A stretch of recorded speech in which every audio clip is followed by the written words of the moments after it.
The following program was provided by an independent producer solely responsible for its content. The opinions expressed do not necessarily represent the views of this station, its staff, board of directors, or underwriters.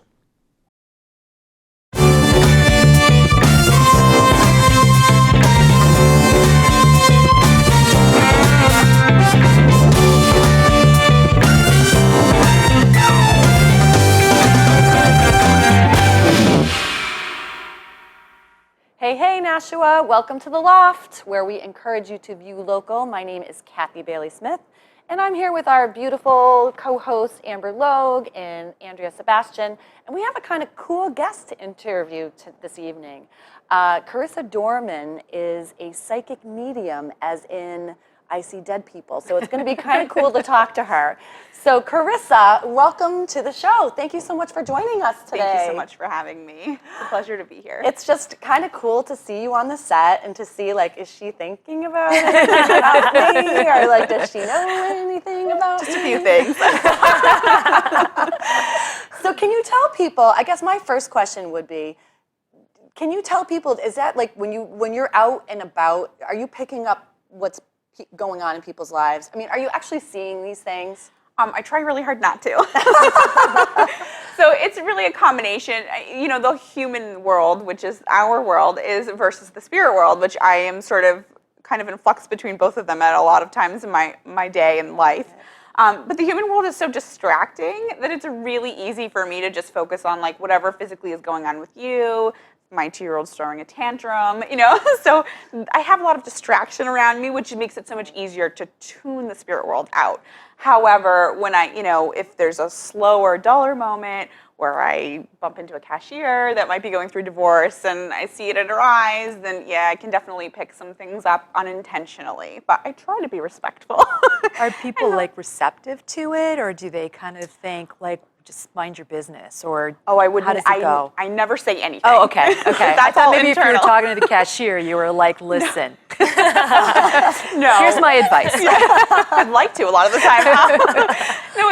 No, I believe really in good boundaries and good ethics, because you never know where anybody is in their religious experience or in their grieving experience or just their beliefs in general. So for me, I try to be really there's times where I'll leave it open to spirit. If I really feel like they're nudging me so hard, I will basically just throw my hands up and say, all right, spirit, make this happen. And, you know, they'll comment on something like, oh, I love the crystal you're wearing. I really love amethyst because I've heard about its intuitive powers. And I'm like, okay, this lady's open. She's okay. So then I actually kind of feeling like your heart, going through a hard time or something. And again, it's rare that I bother to do so, only when they give me loud and clear that it's going to be received well. And so most of the time we try to keep it to ourselves. Sometimes it slips out. And sometimes those are the best connections that you have, though, when you do let it guide you. Right. So for those for our viewers, and I guess also for ourselves, what is the biggest difference between a psychic and a medium? I feel like a lot of people just don't understand it. It's a tricky one. Really, there's so many different misconceptions out there. The general rule is that not all mediums are psychic, but not all psychics have mediumship ability. So being a medium, you're both. You're psychic, and you can also speak to the spirit world. Psychics can range anywhere from, just having extreme intuition, which is your gut reaction, being able to kind of pick up other people's energy or things off of their aura, being able to perceive other information and pull it off of that person. Whereas me, what I focus on is directly connecting up to, people that have crossed over and getting their messages directly. So it's really that simple, even though, you know what I mean? There's a broad range out there of people that will tell you different things, but that's really the difference, is pulling information off of someone, using your intuition, perceiving things in your gut, versus speaking directly to someone on the other side. Awesome. How long have you... Yeah, I was just going to say, like, when were you like 2 years old in a crib and sort of stand up and go, wait? Or did you go to college? Yeah, did you learn? There is a college, right? Well, fascinatingly enough, there are colleges for mediumship. There's a very famous college in England called Arthur Findlay, and but I will say that for me, it's something I was born with. However, it was really confusing as a child. I had the psychic ability was just, it's innate, so you don't know any different, where my mom would say that I would walk into houses and, especially like older houses and, talk about the different, different elements of the house that were ancient, and she would just be like, how do you know that? But she just kind of let it go. It travels down my mother's line, the intuitive I was going to ability, ask, so. yeah, like how did, is it genetic? Like did someone in your family have it? It seems to be a lot of the time. My mom, I grew up with her reading tarot cards, so they had the intuitive side, but nobody else was doing the mediumship piece. So that was a little bit of a difference for my family when that came out. It was tough as a teenager because that seems to be when it heightens in particularly females. I feel like right around that age of 14, and that's where it was strongest for me. And after you start talking to people and telling them that you're hearing voices, eventually somebody's going to say, stop talking about that. We don't want to hear about that. So I shut it down for a while, and it scared me just based on everybody else's reaction. Yeah. So really for me, I tried to repress it. I always use the empathic abilities and the psychic abilities. You don't know any different. So you just think that, I used to tell myself I had a photographic memory, or, I just happen to see things that I haven't seen yet. So you try to rationalize it in any way you can. And I went to college. I was pre-med. I was going to Harvard that summer, and I was on my internship, and I was really determined because my grandmother was particularly important to me, and I had lost her to cancer, and she had a very big, so it was a really quick loss. First she had 2 years, and then within 2 months of her diagnosis, she was gone. And it was so unsettled with this. And the grief was just unbearable. So I went back to school for pre-med and was on my way to be an oncologist, and that's where I was passionate about. And I got in a car accident and was disabled from the car accident. I was actually en route to my internship that morning. Wow. And so, spirit works in mysterious ways. And at that time, and being disabled, I didn't have any broken bones. It was all pain and soft tissue damage, which they would say, I don't know why you're in so much pain, but you're in a lot of pain. And I was debilitated. I tried to go back to school, and I just couldn't do it. And so tried to carry on with my life, spent a couple years like that, and I had my first son, and I lost my grandfather, who also, was the pair to that grandmother who was equally important to me when my son was 6 months old. And after that, it just exploded. It was so loud around me that I couldn't ignore it any longer. And, it just one day all clicked into place. And I sat down, and I finally reached out to somebody else that had ability, and I said, what's happening? Did you feel like you were going crazy? Yeah. I was going to say, because I would think that would be very unsettling. Like, Yes. what's happening to me? Am I losing my mind? Absolutely. I had some physical things move in my house in front of other people, so I thought my house was haunted. And so I really realistically reached out to that person to say, please come and fix this. And, just again, even in my early 20s, not really connecting with being different, and having her show up and say, listen, there's a man in his 70s, he wears a velour tracksuit, and he passed away doing this. And she was just like, do you really think I show up at everybody's house and they know who's haunting them? Do you know what I mean? Like, or bothering them? And I don't like the word haunt, because really he was just kind of, his residual energy was hanging around. But, and that's when she said, this is you, honey. And so it was a journey after that. There is, so to speak, some training, where you can really kind of pull people's abilities out of them and just say, let's work on this, let's work on this. And it's a lot about control and boundaries, so that you don't walk into the grocery store and go, I don't want to know what everybody else is making for dinner tonight. Right. And so... get ideas. Yeah, that's true.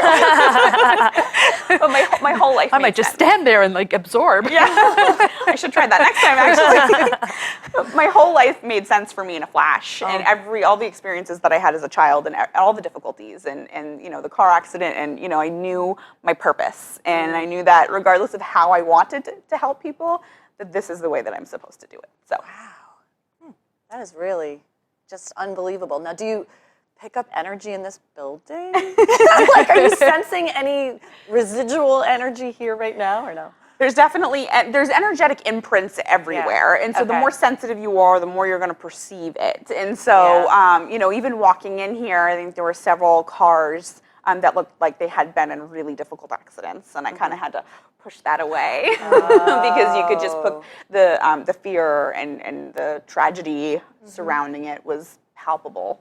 I think it's interesting, though, because, you were talking about, when the man in the tracksuit and things. And I think, it must be pretty rewarding for you also, because I think Hollywood and most people, they portray it like ghosts, haunting. They're all devils. They're coming to kill you, all that kind of stuff. But like when you've lost someone and you can communicate through someone like you, I'm sure it must give people a certain sense of peace, maybe. Absolutely. It's incredibly rewarding to be able to change people's perspective. I'm all about perspective because especially Hollywood in the media, there's just so much emphasis on fear. Everything is fear-based. Ghosts, this, haunting, that. That's why I'm so careful to not use the word haunt. Spirit interaction is never meant to be scary. It is always our perception. So as a child, I had experiences with spirit people. I was scared. At that time in my life and where I was experiencing it, I was in a really fearful place. My parents were separated, difficult custody issues. So I perceived that as traumatic because my experience was traumatic. So it took me so many years to grow out of that. And once you really kind of zoom out and see the big picture, it's all they are is love. It's just this supreme connection of trying to help us.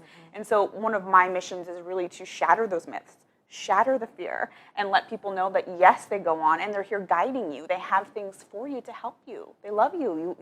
We're never truly alone. Spirit's always there with us.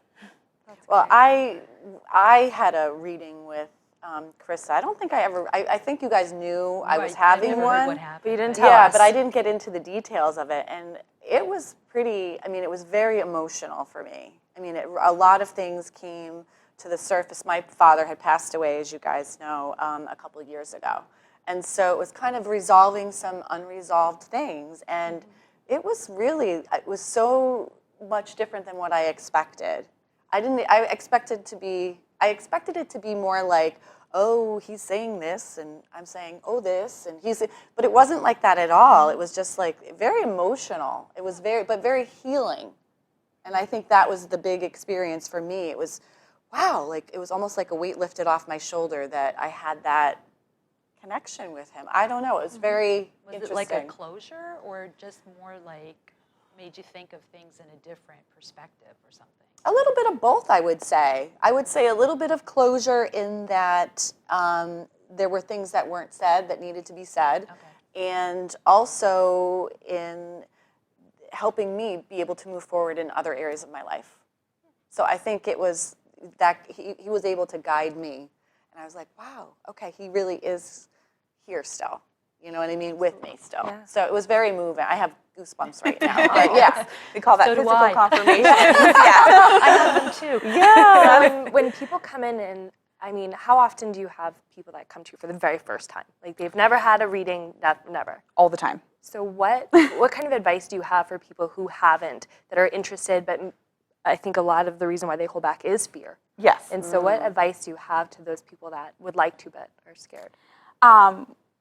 Always drop the fear in every aspect of your life. But realistically, it's like having a conversation. I want you to feel that your loved one is standing or sitting in the room with us, because they truly are. And it's as simple as having a conversation, picking up right where you left off, but also having incredible validation about all the things that have happened to you since that person has passed, so that you know that not only are they with you now, but that they've been watching the whole time. So, come into it with an open heart, an open mind. That's all you need. Spirit will provide. People go, oh, do I need to bring questions? No. You just need to listen. And so, or people will try to tell me, oh, my grandmother passed. I don't want to know anything. I want to be able to give that to you. So just come, sit with an open heart, open mind, be willing to take notes maybe for yourself. But realistically, it's no different than having a conversation like this. And I think people, there's that perception of, oh, a medium, does she wear all black? And I truly just Crystal like, ball and- right. I like black because it's slimming, not for any other reason. So, but it's no scarier than talking to, anybody else in the rest of the world. Yeah. So That's crazy. What is, I mean, I'm sure there's many, but what is the one most meaningful experience that you've had? that's a tough one. Every single reading is powerful. I've never walked out of a reading feeling like I didn't learn something personally. And if I did, I know I'm not doing my job good enough. So not only is it rewarding for my clients, and, I always like to tell people, first of all, I don't work for you. I work on behalf of spirit. Because at the end of the day, and most people out there in the world know this, you can't make people happy. I can make spirit happy because I can deliver their messages clearly and confidently to whoever I'm sitting with. And that's really my first and foremost concern, is to be their voice, because that's really all I am. It's not about me. I'm just their voice. And so to deliver their messages clearly is always my biggest goal. When I do that, I also seem to receive incredible confirmation of lessons that I may have been struggling with, just life lessons in general, or the information that sometimes they leak through about what the spirit world is like. And, I've just had all these amazing experiences. So for me, every single reading is powerful and amazing. I find that people that have lost children, their readings are often the most powerful. I mean, there's no grief like a mother who's lost a baby. And no matter how old that baby was, whether it was 6 months or 25 years or 55, it just, that grief is so thick. And to be able to say to her and have her child come through and validate the sayings that, the phrases that are on the headstone, that just everything, from the small details that gives her hope again. You can see the physical grief just melt off of people's bodies. And I think there's nothing more powerful than that, because it's hope. It's really what it is. Wow. When you do something like that, though, from a personal standpoint, I know it's rewarding that, but don't you just sometimes go, wow, that was a rough one, or Yes. I mean, it's got to be really hard on you yourself to deliver this. It's not always wonderful, I'm sure, Yeah, I mean, there's definitely tough moments, and there's moments where, working on things like missing children or, police cases. And, have you ever done that? I have done it in a privatized sector, not specifically with the police or authority, but I've done it for private people, and it's really difficult. And I remember when I had my first, I guess I don't want to call it a prediction, because that's not what it was, but where I was sort of opened up and I had the first information come to me about a girl that was going to go missing. And I had, you get limited information, so you're really not sure what to do with it. And sure enough, 6 months later, when she went missing in this area, I lost it. I was pregnant with my second child. I couldn't sleep. I couldn't eat. The helpless feeling was difficult. What do I do? I knew it was going to happen, but how do I fix it? And at the end of the day, people still write you off. So I can't just knock on the police door and say, hey, I'm here with some information. Right. So those are the difficult moments when you feel helpless, or when you feel like somebody doesn't receive the message. And it obviously takes a lot of energy. I can't do it for 8 hours a day. It just is not. I do, a couple readings a day, and that's about it. And so when somebody doesn't receive it, that can be personally painful, but I'm sure as far as spirit's perception, it's slightly painful as well, because there's just so much effort and love and energy that goes into creating this connection. But at the end of the day, if you're not ready, you're not ready. Yeah, because there are a lot of naysayers. Yes. So. Absolutely. Now, do you ever have someone meet with someone or talk to someone on the phone who says, well, guess what? I just don't believe a darn thing you're saying. And then by the end of the conversation, they're like, oh my gosh, I'm a believer. All the time. Especially men, for whatever reason. They're like, or they'll show up. I do a lot of group readings in people's homes. Oh, okay. And so, the women will drag their husbands, and you can just see them kind of, I don't know. And by the end of the day, I've had some of the husbands be my absolute biggest fans, and just telling everybody they know, oh, you won't believe what she said. And I'm talking lawyers and doctors. So these are people that, other people are respecting their opinion. And so that's nice to have that validation, just from other people. But yes, it happens all the time.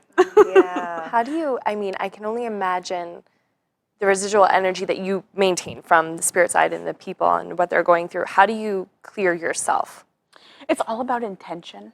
So it's all about, kind of setting that intention, saying, guys, I'm done for the day. Again, they work with me. They love me. They love you. It's an unconditional source. So they don't want me depleted, because, then they wouldn't be able to do their work. I honestly feel, for me, when I'm sick and I have a reading, like when a typical person's like, oh, I got to call out of work, I'm like, please let me read you, because their energy coming through me makes me feel so much better. I've walked into readings having a hoarse throat, being like, I don't think I'm going to get through this, having a headache, and walked out of there feeling like $1 million. So, so it's restorative in nature. I feel better when I'm doing it, believe it or not. Wow. Totally would have thought the other way, that it was, you would feel exhausted or drained or, from absorbing everything that's going on around you. So that's really awesome. The mental work is tough. So when I do like a private party at someone's home and I read for 2 hours, I can't do math at the end of that. So Well, you're good. It doesn't take you 2 I can't do hours math not to do anyway, math. so, right. probably me either, but I'll just blame it on the other thing. Yeah, that's like kudos to you.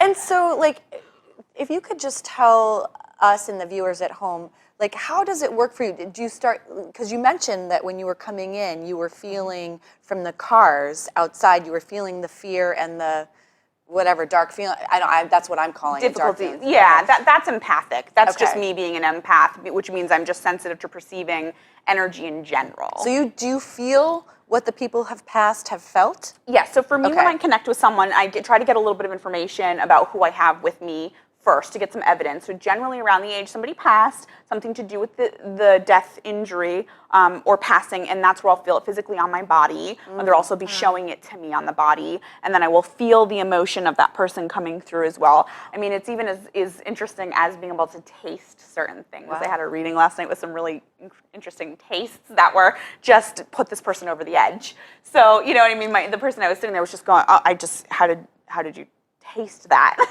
Wow. So it's a hodgepodge of a bunch of different sensations. It's seeing them, it's being shown symbols, movies, pictures, hearing them, and also just feeling the emotion and knowing certain things. So, and that's all happening simultaneously. So I always tell people the hardest part of my job is getting it out of my mouth. Wow. Wow. And so I don't want to put you on the spot. Sure. Yeah. But I'm wondering if you could show us and the people at home just a little bit of a sample of how this works. All right, let me see here. Let me see if I have, and sorry, I'm going to go here because I've read for Kathy before. So. Okay. Let me see here if I've got anybody knocking on the door. Okay. Oh, you have some interesting loved ones. True. Yeah. So far, so good. Well, first I'm being told that you come from an intellectual family and there is a big hierarchy of education that's respected. Can you understand that? Okay. Okay. Well, I have an older man coming forward, so let me get a little bit about him. I have an elderly man. He acknowledges to me about passing around the age of 81. He takes me to the heart-related area. So I feel there was multiple illnesses in the body that just is like a general decline, but he tells me, like, finally he passed from something heart-related. Can you understand that? No. Okay. No. So we have, somebody that might not be as open to it. No. Yes. No, I'm just kidding. No, I am open. I just, No. that It's not you. This is okay. what To you, happens. maybe, Amber? Well, it could be somebody else in the room, but this is what I can tell you is typically we always think of the main or the most important people to us as well. And so it can be really difficult to go beyond that scope. Okay. And so, in a reading, it can be your husband's side of the family, it can be a neighbor that was down the street, doesn't matter if they passed yesterday, doesn't matter if they passed 30 years ago. So I would just say, I'm sure he belongs to you. It's just a matter of opening up that expansion, and let me see if I can get a little bit more from him to try to identify him for you, okay? Well, he's funny because I feel that this would have been an uncle for you, an older uncle is what he tells me, and he's a little bit of a jokester, and so I can feel from him, which is funny because he tells me, so does your father have a brother? Yes. Okay, because he tells me father's brother, and he also says that I feel like your father was the one with the smarts, and so that's why okay, I he's... know who you're talking about now. Okay, and so, so that's why he was talking to me about that education. We kind of respected that in the yeah, family, but this guy's the joker, and so... Okay, yeah. And, Wow. which is... I know exactly who you're talking about now. It totally makes sense. Okay. Wow. He's a funny guy, but he's got a warm personality about him. What I would say is the flip side of that is he tells me I think that there was a little bit of loneliness for him in his lifetime as far as shared partners. Can you understand that? Because he just tells me I didn't quite make that connection, like that big connection where I felt like I was like 100% understood. Does that make sense? Okay. And so, but he's funny because he says, well, I was social. I made use of myself. And he was okay with putting himself in people's way. You know what I mean? Where he Okay. was just able to be like, oh, I'm going to come to this family event because here I am. Okay. And so I like his nature. So he's funny because he wants to just come and give you a message quickly. I do like him very much, though. I will tell you that because of just the joking personality. He keeps acknowledging 3 girls. Can you understand that? He says you were one of 3 girls. Yeah. Okay. So he wants to come to you and tells me that you have poise about you, and he's joking, saying you get it from father's side of the family, but you've always had poise and you've always been sophisticated.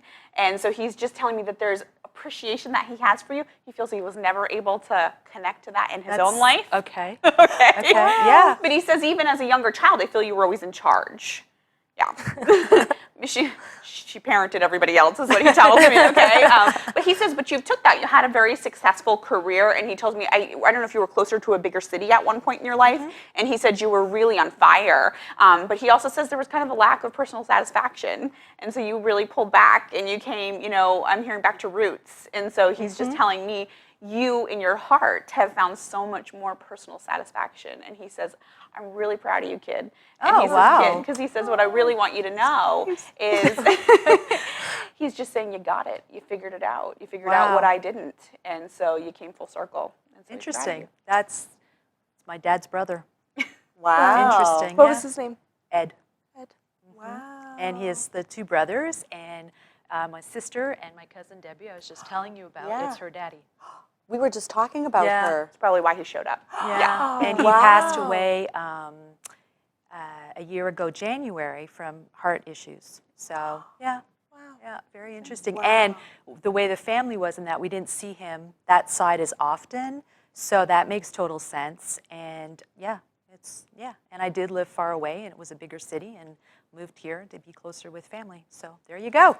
It all Thanks for tied up. visiting, Ed. Wow. That's awesome. Good guy to come through. Yeah, that was nice. But what's Cool. interesting is that, because I think you're right. You assume, okay, well, my father's the closest person Yeah, to me, so it has to right. be him that would come. But as soon as you start to open up the awareness, and then she starts talking, it's like you really do kind of see, like, wow, and now you have the connection. Yeah, You yeah. make that connection. Absolutely. And typically you'll get a few, sometimes we call them stragglers, the outskirts or the people you're not expecting to hear from, and they kind of will work you up to that big connection. Or I see that a lot with first-time clients, people that have never had a reading before. And, and then you hear from the person that you're really there to hear from. So they like to I like to see it as ushering in a group, and Right. just bringing everybody together.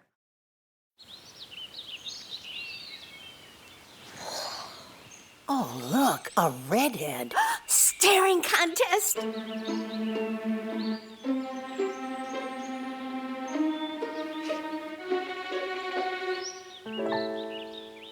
You still got it. I know. Come alive with the forest. The dad was cute. They were looking right at us. Visit discovertheforest.org to find a forest near you. Welcome back to the Loft, where we are excited to talk and have a little girl talk, a little girl time on the set. So I had to share with you guys, I had a really fun weekend. My friend Andra and I are like bananas, as you guys see me all over Facebook, and we're they're here, there, and everywhere. And I was in Killington this weekend, and I met a boy for Amber, who I thought would be perfect. So I'm like texting her from the top of the, the gondola takes you up to the top of the peak. And there's a bar, of course, up at the top of the peak. So is this before a drink or after? Just after a few. Okay. So and so I met this guy. He was a single guy, and I'm like, oh my God, he'd be perfect for Amber. So I'm texting her from the top, and then we, we trade some personal messages or whatever. But come to find out, it's not a good match. But it was just so funny. I had to tell you guys about it, but it was such a fun place. And you were saying that you went to a wedding over the weekend, right? And so the reason why I was like, nah, it's not a good match, is she had mentioned, oh, he wants kids. And I absolutely don't. And so I was like, I'm sure he's a wonderful guy. I just don't want kids. Sorry. And that was the end of the conversation. So I was at a wedding this weekend, and everybody, all the bridesmaids are married, and they all have wonderful families. And one of the groomsmen walks in, and they're like, we gotta set you up with somebody. And one of the other bridesmaids goes, you can't set him up with anybody. He's impossible because he doesn't want kids. And he rolls his eyes and he walks out, right? He's like, oh, whatever. And they start going back and forth. Who wouldn't want to have kids? I don't understand, what's wrong? And I'm just sitting there, and I'm like, and I bit my tongue, and I didn't say anything. I was like, I was assisting, at the wedding. So I'm like, I'm not here for this. So then later, cocktail reception, and they start talking again, and they're like, so do you have any kids? I'm like, no, I'm actually not going to have any. Like, well, who's going to take care of you when you're older? And I went, I will pay someone. And then they won't, be driving me crazy about whether or not they want my inheritance or this or that. I was like, and they'll be so happy to take care of me because that's their life, like, mission and purpose. And she's like, well, I just don't get it.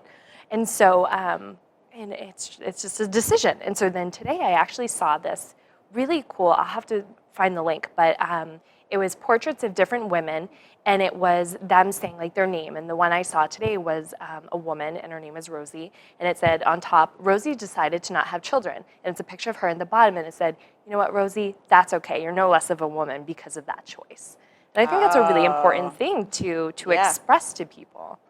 Well, what's kind of cool is that you saw that for a reason. Yeah. Do you know what I mean? It was kind of like, it just didn't appear. I mean, it appeared, but it was kind of like confirmation as we're talking about all the spirit stuff. How the spirit world right? works. Yeah.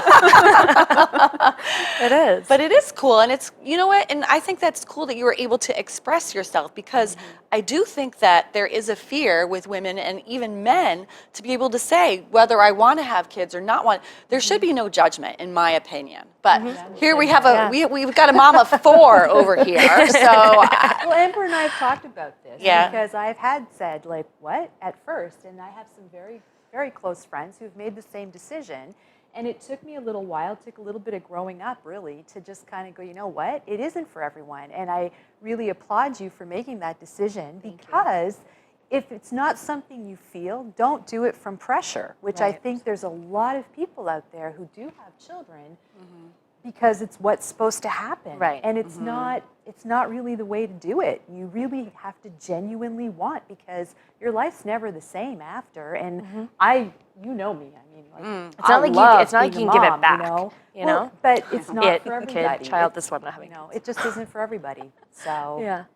Absolutely. And that's that confirmation saying not only have you made your choice and stuck to it, but you're rocking it too. And I think that's what the message was. yeah, you're not afraid to say it. Right, right. And it doesn't make you any crowded less of a room. woman. Right. I think that's the message behind it, is that you don't have to have kids to be a woman. It makes you stronger, because women are empowering and women know what they want, and that's who you are.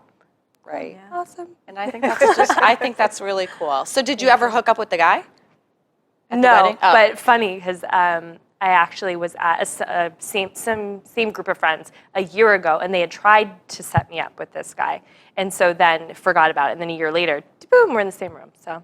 So what you gonna go have a coffee or something? I don't at know. some We never point? I spoke. mean, like- Oh, you didn't? Was he cute at least? Yeah. Oh, okay. So there's possibility. Dark hair. Yeah. Oh. And so the psychic. Oh, and then it feels like a better. Yeah, it feels like a better option. Better than Mr. Killington. Yeah. So my matchmaking career's over. I think you'll find just the right person for him.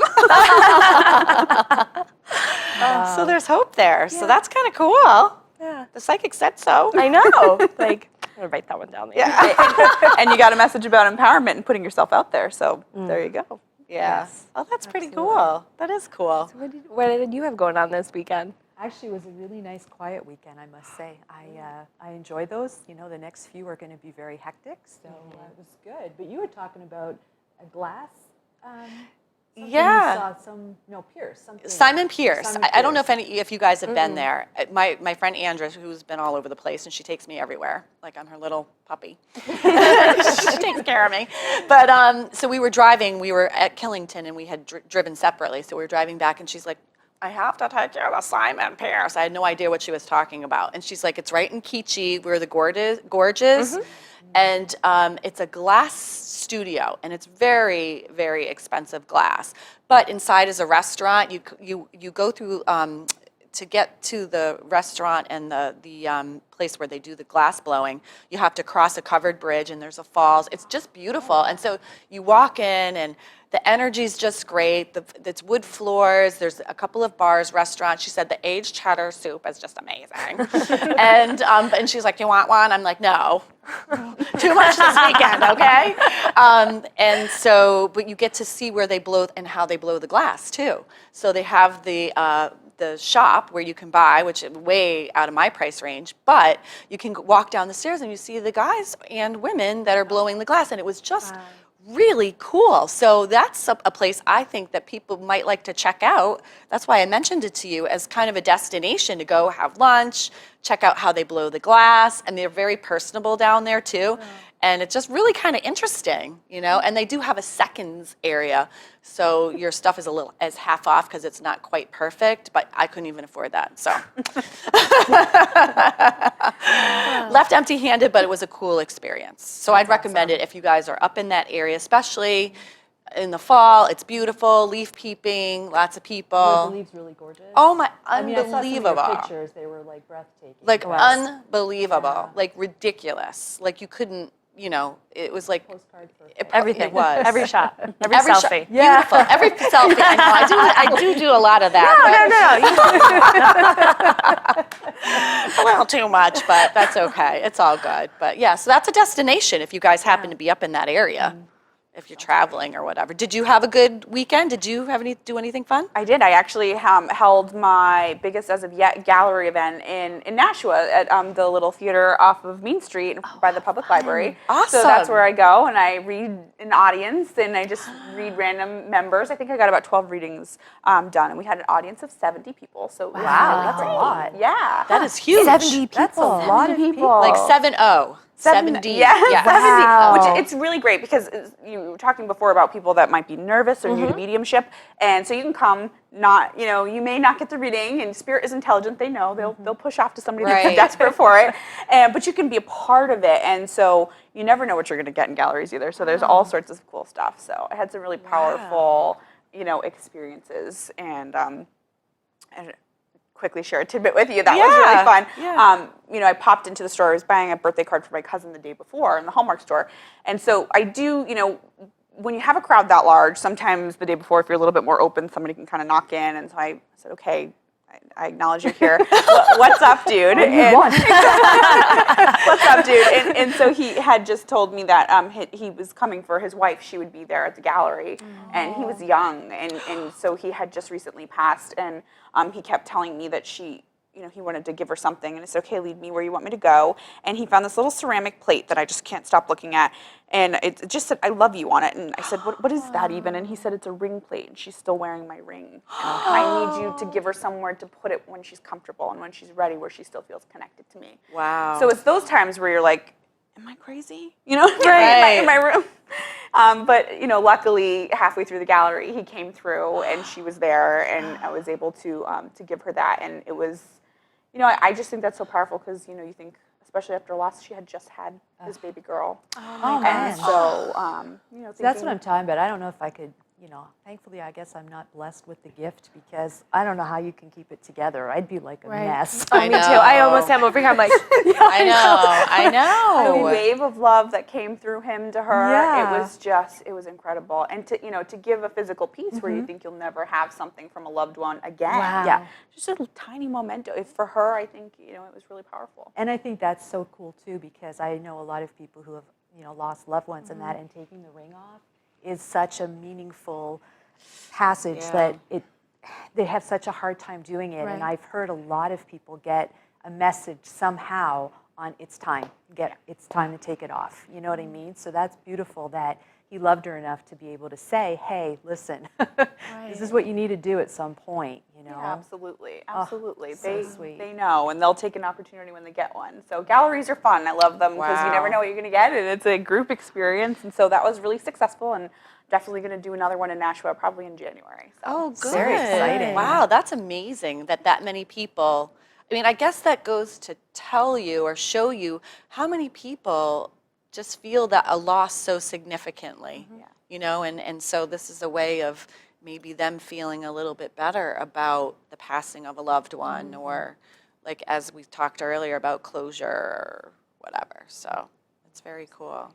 Well, Karissa, you are so awesome, and thanks so much for joining us. And Can you tell people how to reach you if they want to learn more about Absolutely. what you do? Yes, my office is locally in Nashua. I'm right off Yep. of Amherst Street, and you can reach me at carissaevemedium.com, and you can give me a call, an email, and set up a reading, or feel free to send me any questions, and I'd be happy to answer them. Awesome. Great. Well, thank you so much. It's been really you for having nice me. meeting you. Same here. So fun, so fun. Well, thanks for joining us. We had a great time talking with Karissa. And if you have any questions or thoughts or ideas or feedback on this show or for future shows, you can email us at www.theloftnashua@gmail.com. Thanks so much for joining us, and we'll see you next time. Thanks again for joining us on this episode of The Loft in Nashua. And if you have any questions, ideas, or thoughts about this show or an upcoming show, feel free to email us at theloftnashua@gmail.com. And in the meantime, get out there and enjoy your community. Thanks.